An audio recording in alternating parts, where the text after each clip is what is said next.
Hi everybody and welcome back to Transformation Catalyst. Once again, my name is Michelle Sorgaroli. I am a differentiation expert and I am the creator of the Differentiation Blueprint. This has been a fantastic video journey and I think we're on video number 5 or number 6, and we've talked about over the course of these past few videos a number of different elements of differentiation and what it's all about. Today I really want to cover with you some of the myths. There are a lot of myths around differentiation, and a lot of belief patterns that people think, oh, I'm not sure, and differentiation is not for everybody, which is true, but there's some myths that aren't. So let's bust some of those today. One of the things that I hear a lot is things like differentiation. I mean, really, that's for big companies. It's for big budgets, and it's for companies that, are global in scale. I'm too small. I can't differentiate my business.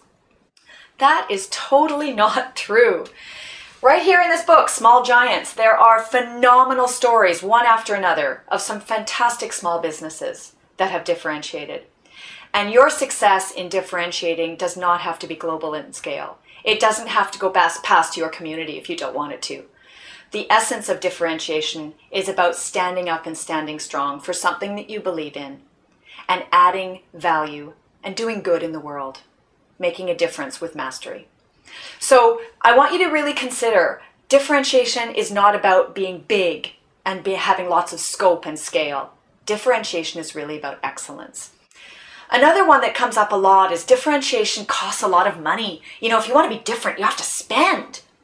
And again, that's not true. Remember, we talked a while ago in one of the previous videos, we talked about the 3 core areas. We talked about innovation, we talked about systematizing, and we talked about service. You're right. If you want to innovate, you're going to have some big budgets to differentiate well, because there's a lot of R&D in that.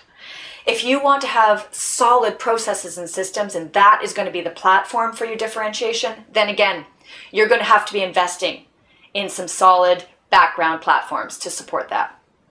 In terms of service, service is about caring enough, and there's a very, very strong human element in that.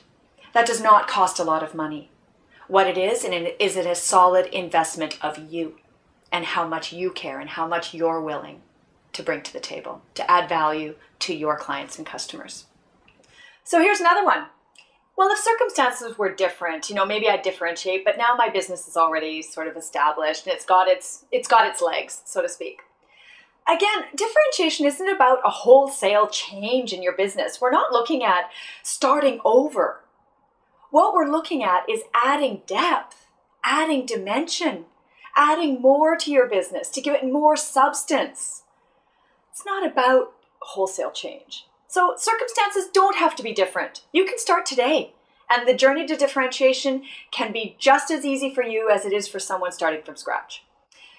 Another one is, you know what? My business is good enough. It's fine. I'm sort of maintaining. Everything's stable. Why upset the apple cart? Well, any business who has that kind of stability is always at risk, especially today. Business is faster, expectations are higher, consumers are more educated and more demanding. Your business is not stable if you are maintaining. You might think it is, but it is not. If you are not consistently dedicated to improving something and enhancing your offer somehow, your business is at risk. The last one is one about it has to be perfect, or I have to be really professional. I can't bring personality to it because my clients wouldn't work with me then. I'm not saying don't be professional, and I'm not saying strive for excellence, but perfection is not possible. Perfection is paralyzing. If you're aiming for perfection, you will never, ever commit to anything and deliver on anything. What we're looking for here is excellence. Excellence is attainable. Perfection is paralyzing, so don't get caught up in that. And with respect to being professional versus bringing personality to your business, there's a big difference. If you're professional with personality, then you have dimension. If you are professional and stale and flat and wearing a tight suit with a necktie because you think that that's the image your clients want, they know that you're nothing more than robotic. They want your personality. They want all the humanness that's in you. And business today needs to bring more of that in because, again, consumers are looking for it. So these are some areas that really, if you're not considering differentiation in its wholeness, you're taking and making assumptions that are not accurate with what is possible for you. On that note, I will encourage you again to grow your business with more meaning, more freedom, and less compromise. And the next time, we're going to talk about some of the traps. Thanks for joining us today.